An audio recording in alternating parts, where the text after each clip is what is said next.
You're listening to PetLifeRadio.com.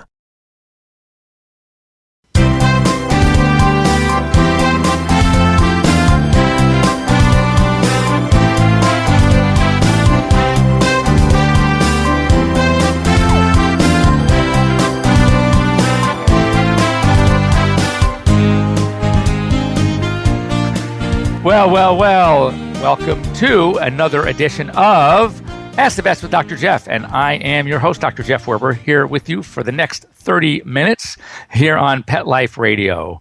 And just wanted to, of course, thank our sponsors. You know, last week we were not live because actually I was in Orlando at the Global Pet Expo. I was actually there with our producer and the boss man at Pet Life Radio, Mark Winter, along with Megan Blake. We had a great time and a lot of fun stuff, a lot of things going on at the big trade show. This is the biggest trade show. And it's so weird from a veterinarian perspective being at the two big veterinary shows, January and February, the North American Vet Conference in Orlando, and then February, the Western Veterinary Conference in Vegas. And now back to Orlando for the big Global Pet Expo. But it was a really good show, a lot of energy. The good news is the pet industry is alive and well. The place was packed, a lot of big vendors, everybody there showing off their wares, their new products. It was really a great show. I was there with our sponsor, show sponsor, ProSense Pet Products. Also, I want to thank Pet Health Network. And we have a new kind of sponsor helping us out and seeing the value of what we do here on Pet Life Radio.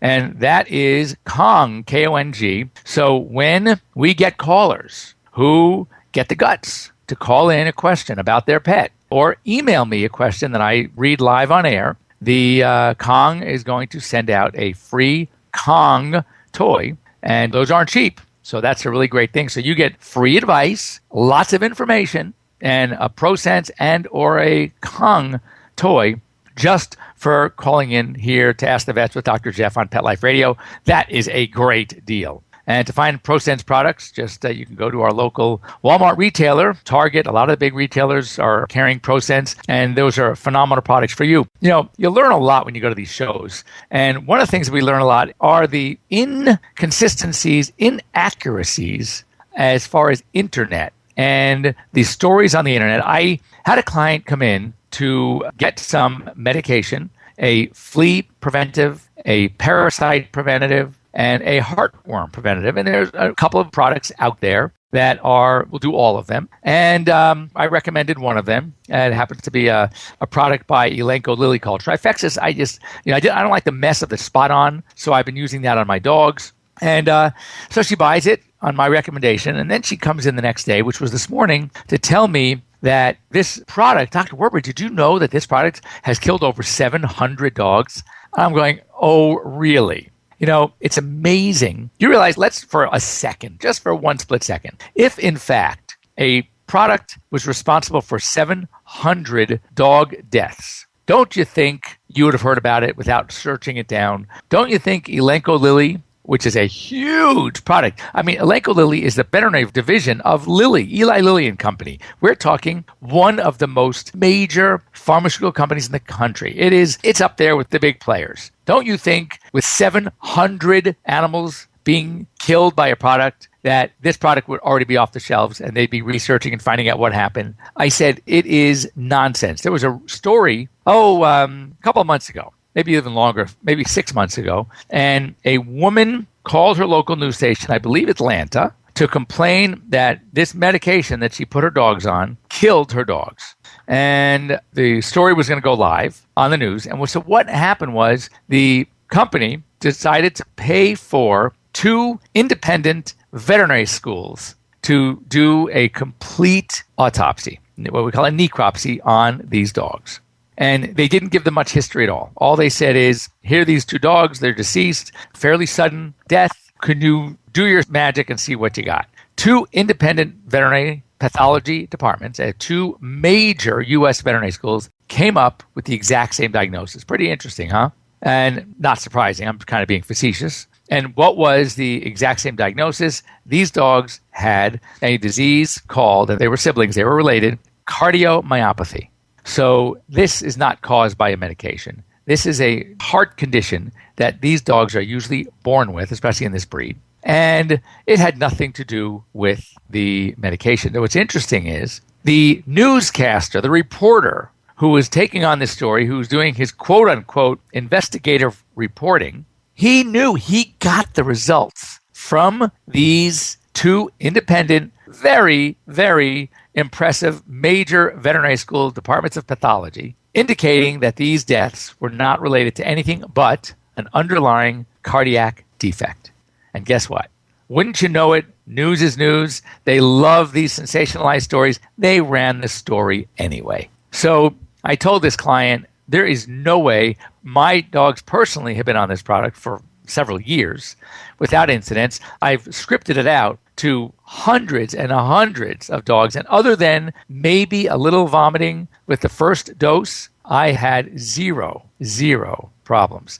So I always caution you that the internet is a great source of information. As I often say, it's even a greater source of misinformation. And therefore, just proceed with caution. When you think something, look into it. And, it's like there's a website, I think it's called Snopes, that when you hear these crazy facts and you say to yourself, that sounds too weird.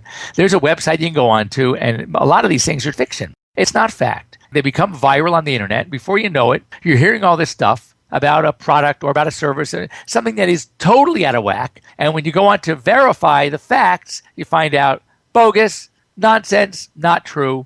So just kind of be careful and talk to your veterinarians. I mean, we are not, let's put it this way. Veterinarians are not going to prescribe a medication for your pet that they know is dangerous. Because who do you think it's going to look bad for at the end of the day? Of course, it's going to look bad for your veterinarian. So clearly, when you hear these stories, it's not because they're true, but typically they are overblown for the media. They are nonsense. Somebody had a bug up their behind and wanted to create problems. And the truth is, there is no governing body when it comes to what you could say online. You could say anything you want. It doesn't have to be remotely true. It could have been one incident somewhere, who knows where, and all of a sudden, these numbers are coming up, 700 dog deaths.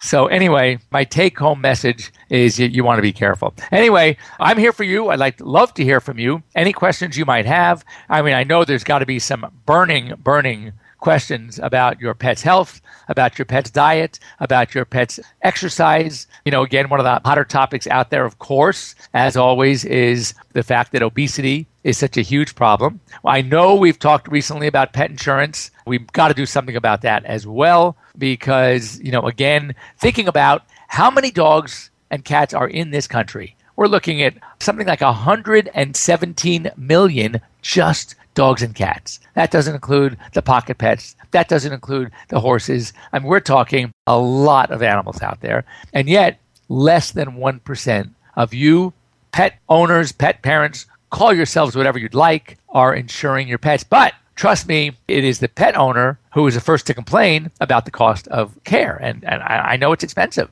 Everything's expensive. It's expensive to have a hospital. It's expensive to have 20 some odd employees and keep them here, keep somebody here all night and run infusion pumps all night. I mean, certainly to get quality care. It's often I say when you go to a hospital that is a AAHA certified, that's the American Animal Hospital Association certified, there are many, many guidelines that we need to follow as far as equipment, protocols, facility, etc. So when someone says, well, God, doc, that's so expensive, I said, yeah, I know it is, but this is for you. I said, let me ask you a question. I said, if you got sick, would you want to go down to the free clinic downtown, right, with all the indigents, the homeless, or would you want to go to a full hospital like here in town, a UCLA hospital, a major university hospital, a Cedars-Sinai, Children's Hospital Los Angeles, which is world famous, right? Where would you go? Where would you want to take your kid? And I think the answer is pretty obvious. And then the client will come back and say, yeah, but we have insurance. And I said, well, for your pets, you can have insurance. In fact, I don't even like calling it pet insurance. I like calling it medical insurance for your pets. Because in actuality, that's what it is. It is just like the insurance that you have, but it's for your pets. So I think that, if you want the best of both worlds, meaning you of course want the, as I call it, the Rolls Royce of care, you want the quality facility, you want the attention, you want all the good bells and whistles and the most advanced diagnostic equipment. So in order to have it and to be able to afford it, look into to health insurance for your pets. I think it's very, very important. So anyway, when we come back, I'm waiting for my first call, everyone, here. Very easy. You can just get us. Number simple at 877-385-8882. Once again, 877-385-8882. You can also send us a quick email to Dr. Jeff. That's drjeff at PetLifeRadio.com, or just go into Pet Life Radio and you can join in on the conversation or catch us on the web on PetLifeRadio.com. And also, we're waiting for the first call because I want to give away that first Kong. I want to know who is going to be the one to get the first Kong toy that we are giving away here for free on Ask the Vets with Dr. Jeff here on Pet Life Radio, and we'll find out when we come back. We'll be right back, right after these messages. Stay tuned. I'm not much of a reader, but I do wish I were more well-read. There are so many great books coming out.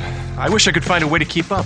Audible.com makes it easy to stay well-informed and catch up on your reading simply by listening. Audiobooks from Audible turn downtime into uptime. You'll be more productive and become well-read. Now I'm able to catch up on all the great books I've been wanting to read. With Audible, I feel smarter.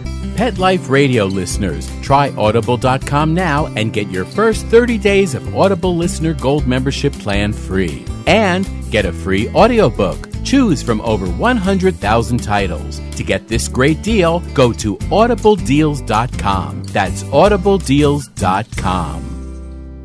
Hi, I'm Dr. Robin Gansert, President and CEO of American Humane Association, the country's first national humane organization. Here to tell you about our new show, Be Humane, on Pet Life Radio. Each week we'll be bringing you the latest news and issues affecting our animal friends, and we'll also be bringing you interviews with Hollywood's biggest animal advocates, here to share tales about their pets and what they're doing to promote a more humane world. Our own highly experienced staff and friends of the organization will also join us each week to share what they're up to in the animal world. I hope you'll stop by. Until then, let's always remember to be humane. Every week on demand, only on PetLifeRadio.com.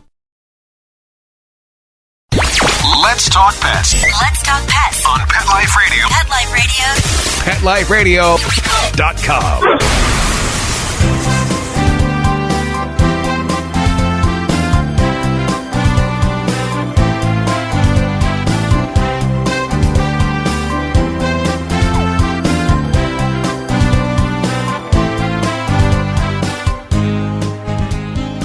Well, welcome back to Ask the Vets with Dr. Jeff here on Pet Life Radio.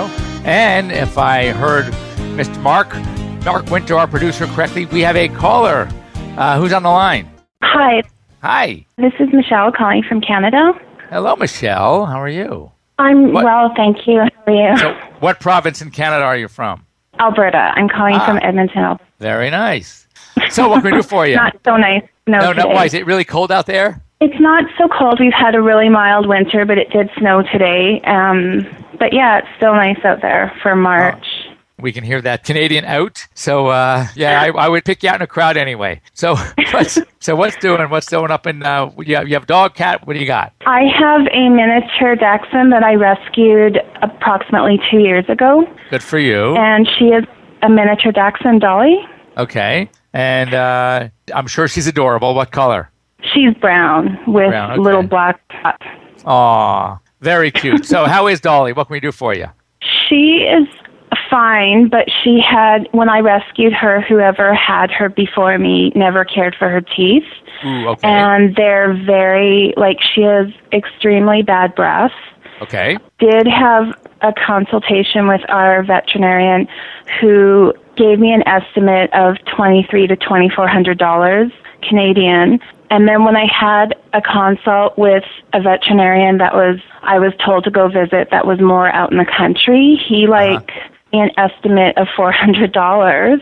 Right. And so I really don't understand why there's such a huge discrepancy. All right, so let me just go through a few things to maybe explain a little bit, just so we can at least compare apples to apples. First of all, let's eliminate the medical stuff for 1 second and just talk about the business side. I would imagine that the country doc does not have as elaborate a facility and may not have recommended or required certain things that the city doc did. All right? For example, when I have a dog like this, how old is she, by the way, Dolly? She's 11. She'll be 12 in July. All right. So you have an 11-year-old dog with horrendous teeth. That tells me that there's a very strong possibility that this dog is going to need extractions. Okay? Yes. And so now we have to back up. An 11-year-old dog that needs extractions means the dog needs to be fully anesthetized. All right? Because you do not want to remove teeth without anesthesia. Absolutely. So then, in order to do anesthesia on an 11 or 12-year-old dog, unless you've had blood work done in the last, say, 6 or 8 months, your veterinarian in the city probably wants to do a full blood panel. And again, that would be the safest thing. No anesthesiologist would knock out a 90-year-old person, all right, or even a 70-year-old person, or even a 60-year-old person without having lab work. So more likely than not, this doctor wants to do some blood work prior to the procedure, and that would be highly advised. Unless, of course, you've been going in for your annual physicals and you had one recently, then I would say, oh, good, I can just take a look at that blood work just to make sure we are safe for anesthesia. So that might be one discrepancy where one required it or recommended it and the other one didn't. I would imagine for $2,300, a full blood panel is in that quote. I'd be surprised if it isn't. Next case. So now we have our quote for anesthesia and we're going to anesthetize. We know we're going to clean the teeth and we know we're going to extract. Do we want to extract teeth without knowing what the bone looks like or not? Would your dentist do that? Or would your dentist do some dental x-rays? And my hunch is, again, that the Alberta City Veterinarian in Edmonton definitely has in that $2,300 quote x-rays, dental films. And maybe the country doc far away probably doesn't have dental x-ray capabilities. So they might be doing what we used to do, and honestly, many of us still do, and that is you still have to go with your gut feel, how loose the tooth is, how much gum recession there is, what does the tooth itself look like to make our determination whether or not we want to pull this tooth.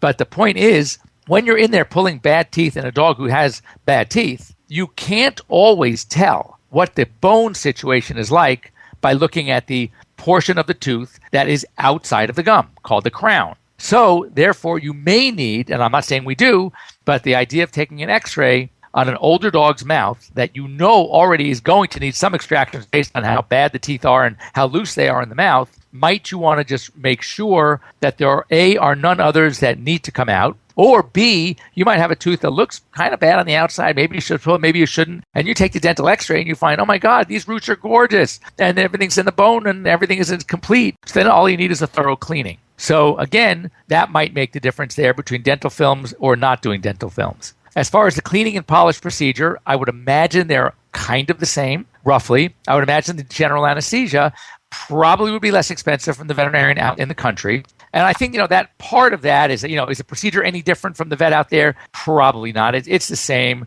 I think the difference might be just the cost of the equipment and the equipment used and the OR, the operating room that's going to be used, et cetera, in the city veterinarian is probably going to be a little bit more sophisticated, and therefore that is reflected in the higher price. So I think if you separate everything out, if you actually compare the estimates of both and see, do they both include blood work? Do they both include dental films, right? General anesthesia, and then the cleaning and polish and whatever extractions. And then you can, now that you kind of know what you're looking at, you can make a better decision, more informed decision as to, well, God, the guy out there, yes, he does want to do blood work. Yes, he does have a nice hospital. Yes, he does plan on taking dental films. And he's just much less expensive because he's out in the country. Then, man, take that extra hour drive or whatever it is and go out to the country. But if his quote did not include blood work, plus full general anesthesia, plus dental films, plus the cleaning and polish, plus the extractions, plus medication, both pain and antibiotics, because it's painful when you don't get in the mouth. So you want to make sure that the quotes included postoperative pain meds and postoperative antibiotics.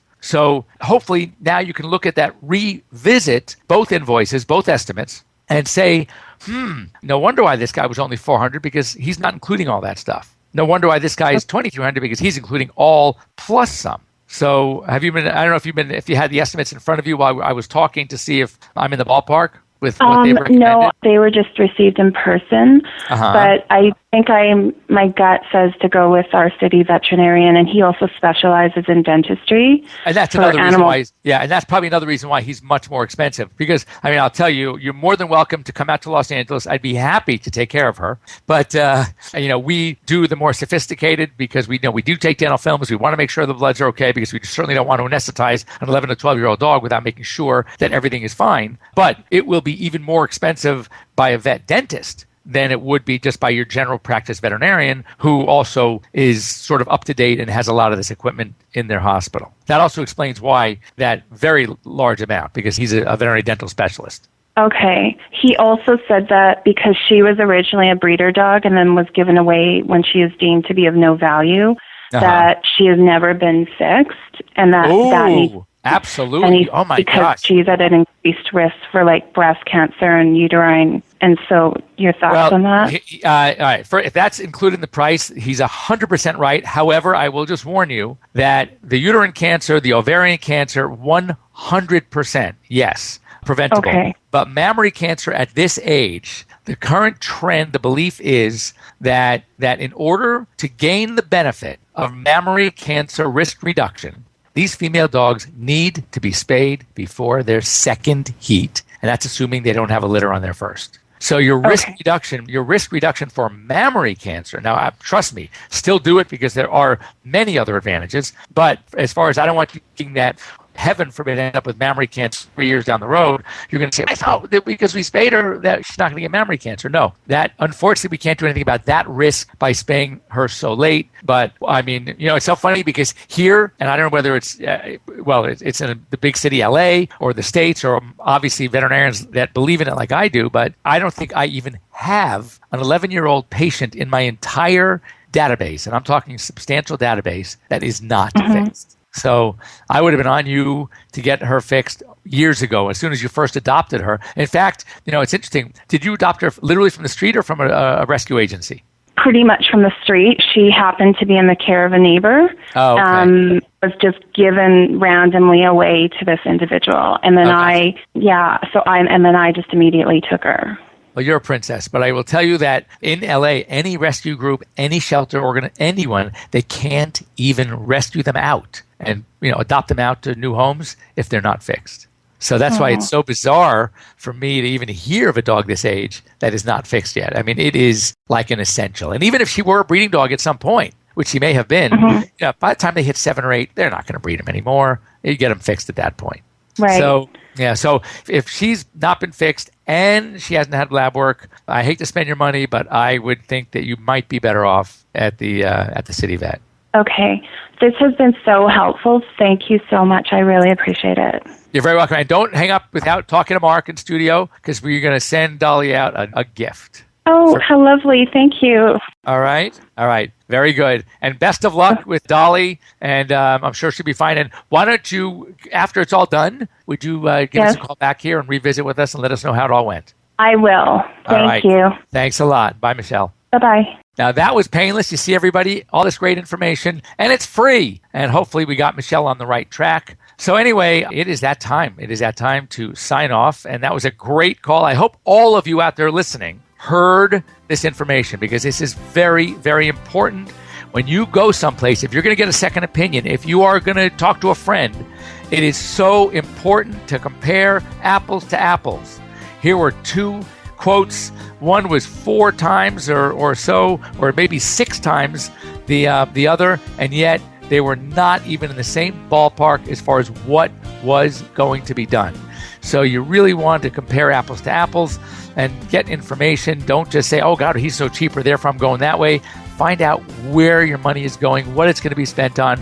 Get a little education. Ask yourself, would you want to go into a procedure like that and to take out teeth or not without knowing if they need to come out? Would you want a full anesthesia, general anesthesia, without knowing that your pet is healthy enough to withstand full anesthesia? So these are the very critical issues. Note that the one doctor picked up that she has not been spayed and recommended 100%. That is so necessary. So we will be here next week. I want you to tune in. I want you to be a caller so you too can get a free ProSense product and or a free Kong product. And once again, thanks for joining me here on Pet Life Radio. I want to thank ProSense, Pet Health Network, and Walmart and Kong for helping me be here, and of course, Pet Life Radio. And we will see you next week. Have a great weekend and a great week. Let's Talk Pets, every week on demand, only on PetLifeRadio.com.